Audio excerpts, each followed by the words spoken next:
This happened years ago when I had gotten my first actual job. Not just babysitting or working at a family friend's restaurant and just keeping my tips. I didn't think much of it. I figured it was harmless. I could find people around the country to chat with, learn about some other cultures, all that kind of stuff. I wouldn't give out personal information about myself. No phone number, address, or any of that. I wasn't stupid. I was bored, no friends in my city. All my friends were back in my hometown, and I wanted to fill time in loneliness and talk to people. I heard about these websites to meet pen pals around the world. I made a simple profile, stated what kind of friends I was interested in making, just basic stuff. After about a month, I received a message from a man. I don't remember it word for word, but it basically said, I found your profile and I'm super interested in being friends. He then stated that he lives in the same state as me. Though I know maybe it was rude to be as snobby about someone in my state contacting me, I did politely say that my profile that I was trying to make some pen pals outside of the US. I responded politely though, and I replied to a few of his messages for a while. I found out that he lived in the same city as me. I see you like anime. I love anime. I also see you've been to Japan. I've been to Japan too. Do you go to anime conventions? Maybe we could go together to the next convention that comes to town. I felt a little uncomfortable. I put right on my page that I have no intention to meet up with anyone, just have an online pen pal. I politely told him that, and he didn't like it. I just thought that we could be friends, since we have a similar interests. I again politely told him that I'm not interested in meeting anyone in person from the website. He pretended to be fine with it, and went right back to rambling about his interests. I logged out of the website for a few days and just focused on my personal life, going to work and doing my schoolwork, and taking care of my disabled father. One day, I woke up to notifications on multiple of my instant messenger apps, all stating basically the same thing. Hey, it's blank from the Penpal website. He messaged me on like 4 of my chat apps, which I did not give him. How did he find it? I was really annoyed. As politely as I could, I messaged him on the Penpal website. Hey, so I don't know how you found my IDs for my chat apps, but that was kind of over the line. It wasn't really appropriate. Not one app, but you messaged me on like 4 of them. I'm sorry, but I really wanted to talk to you, and you haven't been on the website for a few days. That still doesn't make it okay. I also have a personal life and a job and a family. Can't spend all my time on here. Well, that's why I messaged you on those apps. I don't have them listed on my profile. How did you even find them? He avoided the subject. I'm sorry that I did that. I'm just trying to be your friend. I just want to be friends with you. Well, this isn't the way to do it. I'm very uncomfortable that you somehow found that information that I didn't even give you. I don't think that we should talk anymore.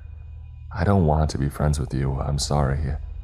Please don't contact me again.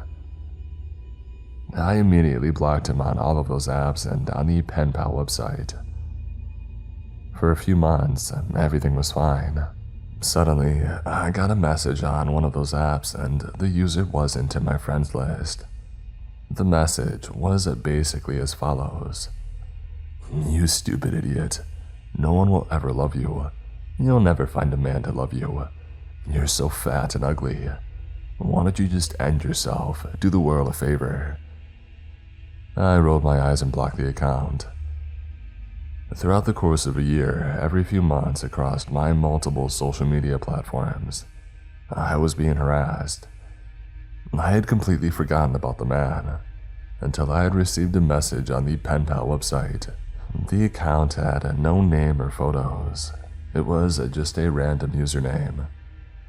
The message I received was the same nonsense as before, calling me fat and ugly, telling me that I should die. Once I got the message on that website, I knew that it had to be him. I'd had no other issues with anyone. I replied, saying that guy's name, telling him that I know that it was him, and that his behavior is really sad and pathetic. I just wanted to be your friend, watch your back, and then the account blocked me. For a few more months, nothing really happened. I got maybe 1 or 2 messages from fake accounts again, but I had grown used to it and just immediately blocked them. And then one day, I received a Facebook message from a police officer. He was contacting me about a profile that I apparently made on a website used for people to have affairs and hookups and that kind of stuff. I had never heard of it before then, and absolutely did not have an account there. I have a long talk with him, where he told me that his department investigates humans being taken and thought that I was an underage girl possibly in danger. It had my personal Facebook account listed on the profile, as well as other ways to contact me. I was in shock. He advised me to contact the website and ask them to take down the profile, but said to me, "You seem like a sweet girl. I don't know who you upset, but don't read the profile." My curiosity got the better of me, but I should have taken his advice. Using some of my normal selfies, an account was made, and the profile stated a lot of horrible things. It made me sick to my stomach to read some of the things that it said I apparently wanted to have done to me.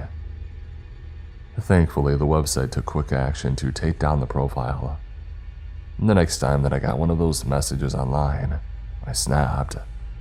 I didn't hold back, yelling him out for being so immature and disgusting because someone simply didn't want to be his friend. The account blocked me without answering back. I didn't get a message from any accounts for a while. One day when I was the closer at work, I was waiting outside for a family friend to pick me up. I didn't have my own vehicle and my family would give me rides to and from work. As I was listening to music, waving goodbye to my manager as they drove off, I got a notification on one of my apps. "You're ugly," I sighed, rolling my eyes as I opened the message. As I was typing, another message came in that made me stop typing and freeze up. "You're all alone now. I could take you out right now if I wanted to. No one would ever find you." I backed up against the building. I didn't have keys, only the manager did, who just left. I looked around through the parking lot, not a car in sight. The streetlights shined dimly around me. My heart started to race as more messages came in. "You're so ugly, you know that. No one would ever fall in love with you. Your family probably won't even miss you. I should just do it right now." I started to cry, the phone shaking in my hands. Just as another text came in, a car pulled up in front of me. It was a family member coming to pick me up. I took a deep breath and quickly got into the car. "Hey, sorry I'm late. I got stuck at 2 red lights. Your manager already left. They just left you alone out here. Just drive." I accidentally screamed at them, tears streaming down my face. What's wrong? Did something happen at work? I was crying, shaking. They took my phone and looked at it, seeing the messages. "What the heck? Who's texting you?" "I don't know who it is. Please, just drive though. I want to get out of here." We went back to their place and they wanted to call the police, but I told them not to. I had no idea who they were, where to find them, to make a police report against them. Instead, they called another family member who works in the IT field. After they heard the old story, everything that I've endured for almost 2 years, they told me that I should have made new accounts from the beginning of all of this. I listened to them right then and there. I made new accounts on all my social media. I worked at that job for another month, but my family member had told my manager what had happened, so I was never put on closing shifts again. I was only given morning ones, where I clicked out of work when the sun was still out. But I still didn't feel safe. They knew where I worked at, so my manager understood when I ultimately quit. All the harassment stopped. To this day, I still haven't received any more of those messages. Now, I'm married. I still live in this city and I don't live in that neighborhood anymore. I feel comfortable, and I don't feel afraid that this person will find me and stalk me again. But even now, anytime I get a random message from someone who isn't in my friends list, my heart races for a second.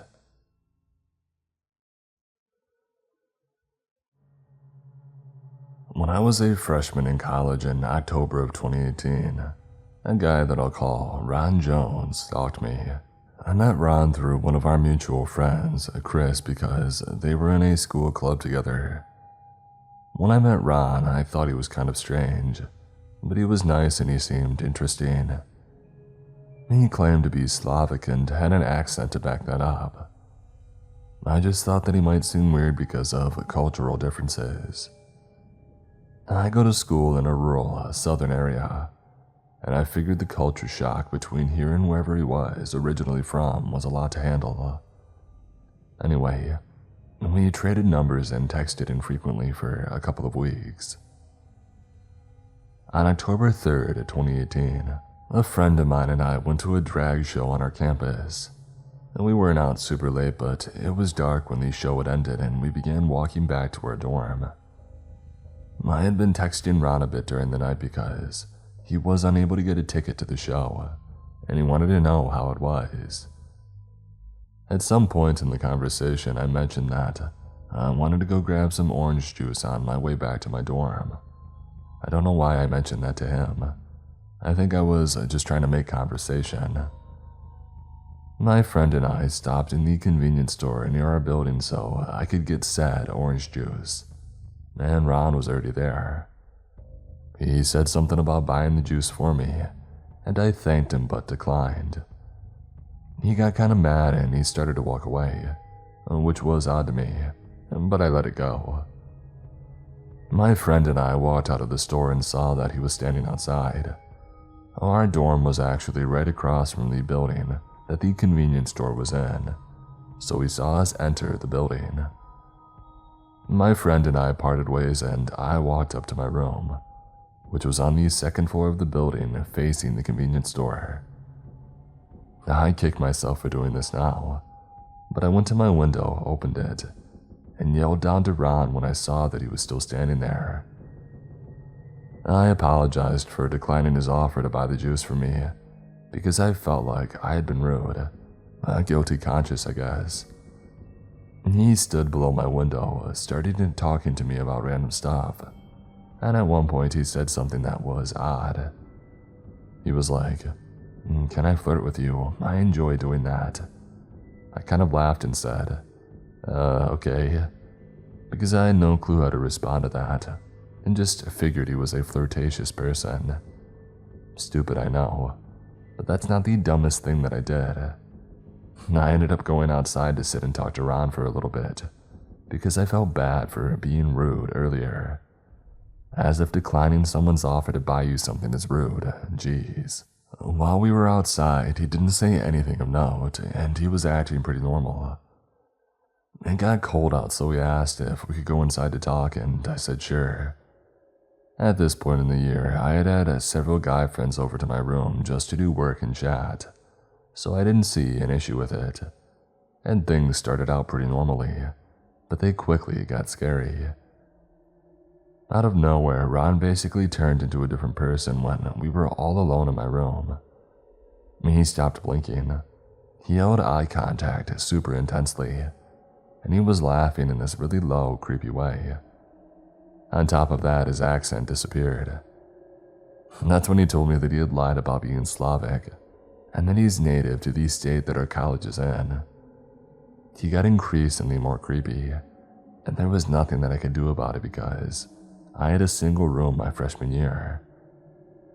At one point, he grabbed me in a hug and wouldn't let go of me until I said, "Let go of me right now," 3 times or so. He told me that he had done a lot of bad things and that if I wanted to put him in jail, he could give me the names of people who have evidence against him. He said that he hates pretty much everybody until they give him a reason not to hate them. He said a lot of weird and nearly sexual stuff to me as well. Like he went on and on about how showering alone isn't fun, and that it's better with another person, and that he would be willing to do that if I wanted to. Keep in mind, this guy has a girlfriend and he acknowledged that. He even said that he would go after me if he weren't dating someone, which freaked me out. He asked if he could sleep in my room and I said no, and I used that to tell him that I was ready for bed and that he needed to leave. As he left, he said, "Do you want to know how insecure the locks in your doors really are?" He also pulled a few IDs out of his wallet, all with different names. I closed the door on him and looked through the people. He stood there looking at the door for an uncomfortably long time before eventually leaving. After that, he called me multiple times throughout the month, always at weird times. He started appearing everywhere that I was around campus. The friend who had introduced us, Chris, actually started walking everywhere with me because he noticed Ron following me around and lurking around corners when I couldn't see him. Apparently, he was around me a lot more than I realized because Chris began carrying a knife wherever he went places. Ron was everywhere. He would come up to me and put his arm over me and whisper stuff like, "We need to talk," whenever he would see me. For a while, he would lurk outside of my dorm room, and that stopped all of a sudden one day. I later found out that Chris had told my RA about Ron, and that he had been banned from my building.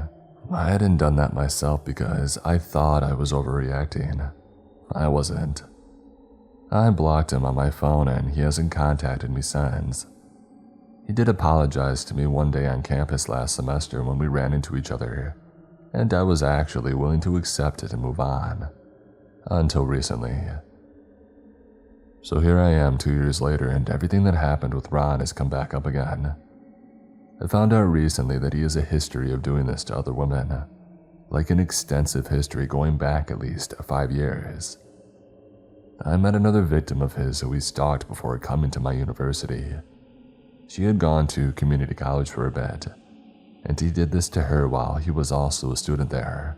He followed her to our university after apparently being suspended from the school after 3 incidents that were linked to him. The victim that I met told me something worrying. Ron is currently an RA on our campus, and she was one of his residents. When she told the residential office that Ron had stalked her in the past, they told her that all they could do was have her move dorms, and which she did. They then said that they couldn't do anything to discipline him because the stalking didn't occur at our university. She and I both reported our experiences with him to the residential office, who then tipped off the campus police, who then spoke to the dean of students. The thing is though, when I gave his name to the residential office, they had no idea who I was talking about. He had given me a fake first and last name, and I had to do a lot of searching to find out his real name.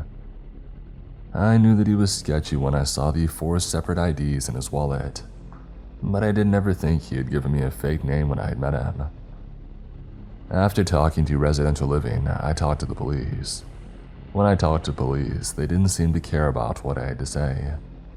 Actually, the officer that I spoke to talked over me while I was explaining the times that he followed me, and said that he had heard all he needed to hear. I spoke to the dean of students, who asked me some clarifying questions about the police report that he had received. The police had mixed up several details of my story with the stories of other victims.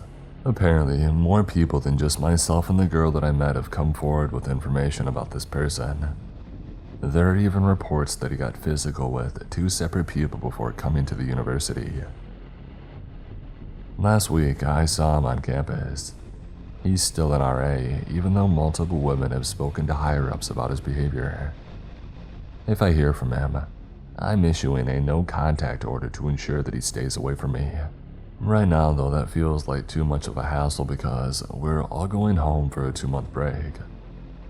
Yeah, that's kind of it.